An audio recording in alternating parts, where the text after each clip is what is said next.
Kamusta air signs? Welcome to Like a Tarot. Alamin natin kung ano ang kapalaran mo gamit itong tasa reading.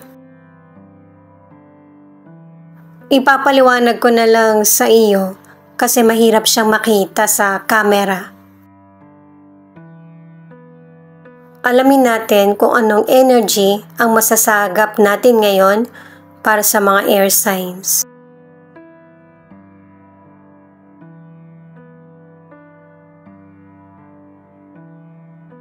Ibig sabihin nito ay pagkatapos ng paghihirap mo sa mahabang panahon ay makukuha mo na din yung swerte na nakalaan para sa iyo, darating na ito. At bahagian mo din yung mga taong mahal mo sa buhay or mga taong nakatulong sa iyo para magkaroon ka ng peace of mind. Kasi gusto ng guide mo na kung ano yung nakamit mo at mga natutunan kung bakit ka naging matagumpay ay i-share mo. Pero syempre guys, wag sobra. Kasi may mga taong aabuso naman sa iyo. Dito sa cup, pinapakita na merong person na kahit na may edad na yung anak mo, hindi mo pa rin siya mapakawalan. Gusto mo magdidesisyon ka pa rin para sa kanya. Hindi mo ito napapansin. Time na ito na yung sarili mo naman ang tingnan mo at yung anak mo, hayaan mo siyang mag-grow. Nahihirapan ka mag-relax or i-enjoy yung buhay mo kasi sa pag-aalala sa kanya. Tingin mo baby mo pa rin siya kahit na meron na siyang edad. Unti-unti mo siyang i-let go at saka patuloy mo pa rin i-guide pero hindi na katulad nung bata pa siya. Sa career or negosyo, magpapatuloy yung tagumpay mo. Magiging busy ka at saka magugustuhan mo yung nangyayari sa buhay mo. Makakasama mo din yung mga taong pareho mo ng hangarin sa buhay. At saka sisimulan mo yung buhay mo ng may matamis at saka mapait na sitwasyon. Pero ang ingatan mo lang yung mga taong magpapadown or magpapasira ng diskarte mo. Mas importante kung ano yung mga nangyayari sa iyo ngayon, lalo na kung hindi mo alam yung mga kasagutan. Ito muna yung harapin mo kesa sa love life. Lalo na't ang ilan sa inyo, bata ka pa. Kaya mas maigi na tapusin mo yung goal mo. Kung gusto mo na yung love ay manatili sa'yo or maprotektahan yung loved ones or mamahalin mo. Huwag sayangin yung mga magandang pagkakataon na dumarating. Maraming taong nakasuporta sa'yo at naniniwala. Yung bang maiangat yung buhay mo sa mas magandang estado. At saka meron pang mga chances na darating na magmumula sa kapwa mo. Magiging maganda yung resulta kung patungkol man ito sa career, sa negosyo o pag-aaral o sa pinapangarap. Magiging masaya ka sa future sa mga naging resulta ng paghihirap mo. Pero inuulit-ulit na huwag makalimot sa mga taong nakatulong sa iyo. May mga mission tayong dapat gampanan. Nagampanan na nung person yung mission niya, ikaw naman ngayon. Mag-ingat lang sa mga taong abusado kasi meron talagang person na ganito. Kahit na may ganitong person, magpakita pa rin ng kabutihan. At idistansya yung sarili sa mga taong abusado. Di ba sinabi na nga kanina sa tasa na para magkaroon ka ng peace of mind. gamit naman tayo ng mystical card. 2 lang yung kukunin ko. Nakakasilaw pala dito. Dito na lang sa kabila.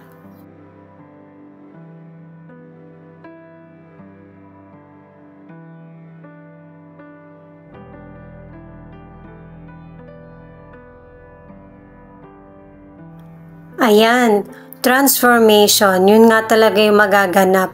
Kasi nga 'di ba, nabanggit na sa tasa na magkakaroon ng swerte or mangyayari ito sa iyo.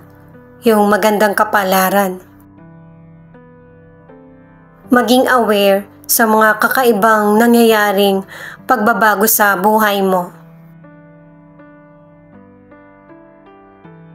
Itong responsibility naman, responsibilidad natin para sa sarili, sa kapwa, sa loved ones. Pero syempre, kailangan din ng kapwa natin na maging responsable sa sarili. Halimbawa, nakatanggap ka ng kabutihan mula sa kapwa, na meron ka natanggap na financial, ma-inspire ka na ikaw naman yung gumawa sa kapwa mo. Or ito naman yung gawin mo para sa sarili mo para maging maunlad ka din. Para magkaroon ng transformation sa buhay mo. Kaya sinasabing maging aware ka kasi yung mga nangyayari sa buhay natin, nangyayari na wala lang. Meron niyang mga meaning.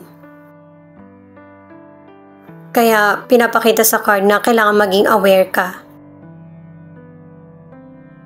Gamit naman itong tarot cards, alamin natin kung ano pa yung masasagap natin na energy para sa mga air signs. 6 of Pentacles, 9 of Pentacles in reverse, at 2 of Cups. Ayan, kahit dito sa mga cards, pinapakita na mapagbigay ka. Yun yung magandang katangian mo. Pinakita na ito sa tasa reading na hindi ito maganda kung sobra yung pagbibigay mo. Balanse lang. Pati ikaw, mawawalan kapag sobra yung pagbibigay. Ang nakabuti sa kabutihan mo, yung ibang taong natulungan mo, ibinabalik sa iyo. Hindi man financial, pero yung suporta at saka kung ano yung meron yung person na pwede niya may offer, ibibigay niya. Sa career o negosyo, ang ilan sa inyo, hindi mo masyadong gamay yung trabaho. Ang nakakabuti nito, may mga taong tumutulong sa iyo na para matutunan lalo yung trabaho. Sa negosyo, hindi nagiging maganda yung takbo ng negosyo mo. Yung tingin mo, meron pang kulang. Ang ilan sa inyo, magre-research ka or meron kang person na hihingan ng tulong. Yung bang idea kung paano mapapalago yung negosyo mo. Yung pagiging open-minded mo at saka marunong kang makinig at willing na matuto. Ito yung magdadala sa'yo sa tagumpay. Para sa ilang single naman, practical ka na person. Merong potential person na nagpapakita ng interes sa'yo pero ang gusto mo, yung kaya kang suportahan. Ang ilan sa inyo hindi mo na napapansin yung estado ng person kasi biglaan ka na lang din in love. Para sa mga nasa relationship naman, warning ito na huwag masyadong mapagbigay sa person para hindi mo siya turuan na linlangin ka. Na kahit na mahal niyo yung isa't isa, hayaan mo din na mag-grow yung person mo. I-guide mo siya. Para pareho kayong successful.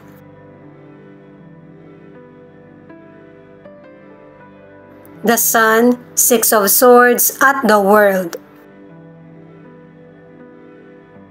maraming positibo, abundance, at blessings na mangyayari sa buhay mo. Kasi natutunan mo na harapin yung mga problems na nangyari sa'yo sa nakaraan. At kahit sa mga dumarating pa, nakaka-move on ka. At saka yung mga cards mo ay mga positive na nangyayari sa buhay mo. Nag-guide ka sa tamang direksyon. Sa financial, maganda yung magiging takbo ng financial mo. Kasi kung meron kang financial na nahiram, mababayaran mo na. Paunti-unti. Ang ilan sa inyo buo mong babayaran. Ang ilan sa inyo, bonus ang matatanggap mo na financial. Ang iba naman, pagkakakitaan o kaya kontrata. Masisecure mo yung mga pangangailangan mo sa financial. Sa mga nasa relationship, masaya yung relasyon nyo ng person mo. May enjoy nyo. Lalo na't kung merong mga issues na hindi ma-open sa iyo yung person mo, masasabi niya na sa iyo. At yun yung start ng healing pagkatapos ng mga sasabihin niya sa iyo or maririnig mo. Dahil sa pagsasabi ng katotohanan sa kung ano yung totoong nararamdaman, ito pa yung mas lalo magpapalipit sa inyo ng person mo at magpapasecure sa relasyon.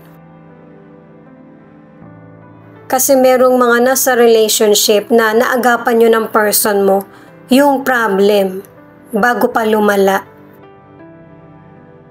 Mas lalong magiging magaan na yung daloy ng relasyon nyo sa pagiging open sa isa't isa. Para naman sa ilang single, ngayon mo na i-enjoy yung pagiging single mo.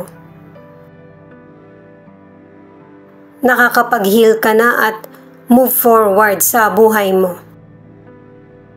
Ang ilan sa inyo LDR ang connection or ang relationship, pero ang ilang single, makikilala mo yung person sa ibang lugar kasi pareho kayo ng oras at panahon. Pwedeng nasa ibang bansa ka, pumunta ka sa lugar kung nasan yung person at doon kayo nagkakilala.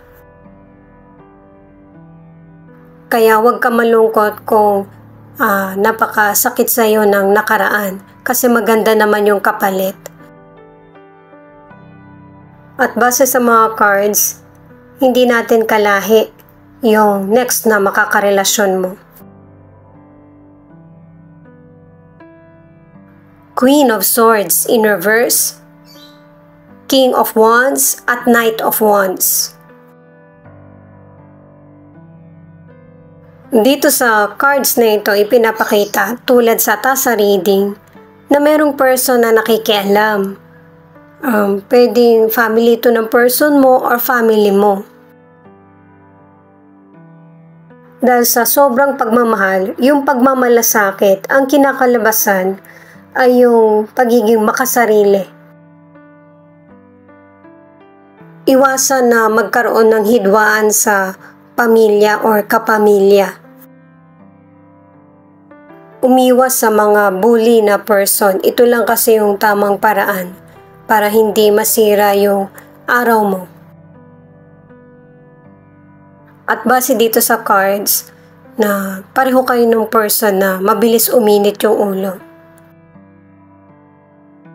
Ano man yung edad ng person na hindi mo makasundo, mas open-minded ka. Sa kalusugan, kung meron ka mang iniinom na gamot, huwag mo itong kalimutan kahit gaano ka man ka-busy. Kasi hindi lang yung gamot ang makakalimutan mo, kundi yung mga plano or yung trabaho mo. Paalala rin itong mga cards na ito na huwag abusuhin ng katawan. Kapag nagkaroon ng pagkakataon na makapagpahinga, sulitin mo na ito para makaiwas ka rin sa aksidente o kaya pagkalimot. Para sa ilang single, ang advice ng mga cards na ito, huwag mong madaliin na makahanap ka kagad ng karelasyon. Kasi kung ito yung hangarin mo, ito yung ibibigay sa'yo ng guide mo. Pero, panandalian. Kaya sinasabing panandalian kasi yung person, bihira mong makita dahil na rin sa mas prioridad niya yung trabaho niya. At yung iba pa niyang activities. At saka, nasa future na cards na tayo guys eh. Sa future, yung person na mismo ang lalapit sa iyo. Yun yung totoong love. Ano man ang gender mo, kaya lumalapit na yung person kasi nga, ang tingin niya sa'yo attractive. At saka confident. Makikilala mo yung potential person sa trabaho o kaya habang nagta-travel ka, nasa ibang bansa. Nabanggit ko na kanina sa naunang cards na ibang lahi yung makakarelasyon mo. Meron ding person na makakarelasyon half Filipino or ibang lahi. Ang ilan na nasa relationship, ano man ang sabihin ng ibang tao sa person mo, pakinggan mo muna yung sasabihin ng person mo. Kasi base dito sa mga cards, merong sumisira sa relasyon nyo. Ito muna yung alamin natin kung ano yung sitwasyon nyo ng person mo, ano yung nangyayari, or kung ano yung nasa isip niya. Pareho kayong nasasaktan ng person mo sa nangyari sa relationship nyo o kaya tampuhan. Hindi lang naman yan patungkol sa kasawian sa pag-ibig. Ang iba, yung kalungkutan ay nagmumula sa pinansyal, nagkakaroon ng kakulangan. Pero darating na sa'yo yung blessings na hinihintay mo kaya huwag ka masyadong paapekto sa temporary na problem. At sinabi na rin kanina sa tasa reading na ang makakatulong sa'yo ay loved ones. Merong person na malapit sa iyo ang tutulong sa problems mo. At yung pagtulong ng kapwa mo sa iyo ang naging dahilan para makaiwas ka na sa problem or mahirap na sitwasyon na pinagdaraanan. At saka kapag nakaramdam ka na ng red flag sa situation, sa karir mo man ito or sa negosyo or love life, kailangan mong dumistansya.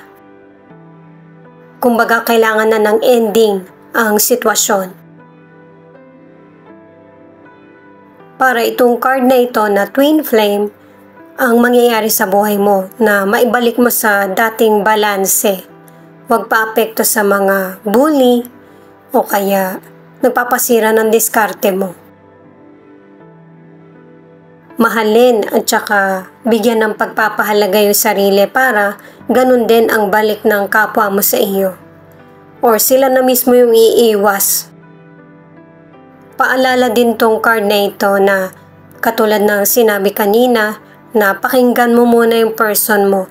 Huwag kang maging one-sided.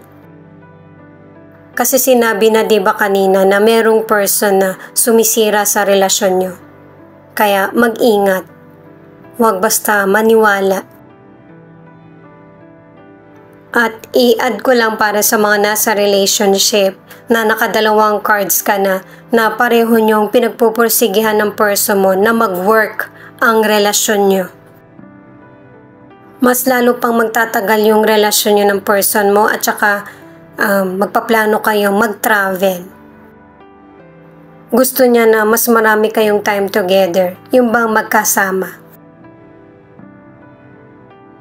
Itong The Lovers, nakatatlong cards ka na pareho kayo ng goal ng person mo at saka interest. Pareho kayong willing na mag-commit sa relasyon, na magtagal ito. At saka marami na kayong pinagdaanan ng person mo sa career, kung may negosyo man kayo, o kaya sa relasyon. Kung single ka man, yung potential person, marami na siyang na-experience sa love. Marami ding nabago sa mga paniniwala niya at saka aksyon. Yung mga na-experience niya ang magiging dahilan para umiwas siya sa mga negatibo at nang magtagal ang bubuin yung relasyon. Thank you nga pala sa mga nag-like, share, comment, and subscribe. Ingat po kayo palagi saan man kayo naroon. Ito naman yung ilan sa 12 zodiac sign na nangunguna sa reading na ito.